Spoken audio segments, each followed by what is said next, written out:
مرحبا بكم متابعينا الكرام. قبل أن ندخل في التفاصيل لا تنسوا أولا دعمنا بإعجاب لهذا الفيديو لتحفيزنا على الاستمرار.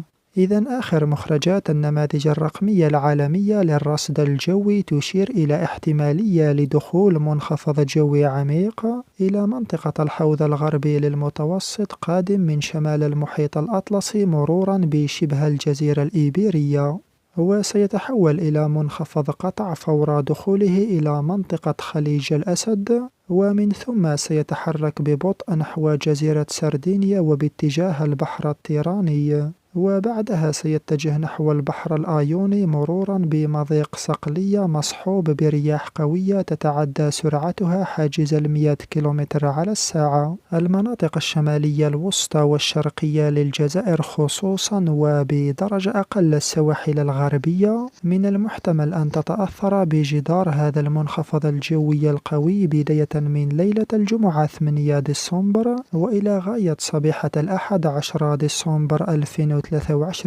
مع أمطار غزيرة جدا مرفوقة برياح قوية وتساقط لحبات البرد. وأكثر تفاصيل بخصوص مدى قوة هذا المنخفض والمناطق المعنية بالتحديد بتساقط الأمطار ترقبوها لاحقا وعند اقتراب المدة أكثر. هذا كله ويبقى العلم لله وحده.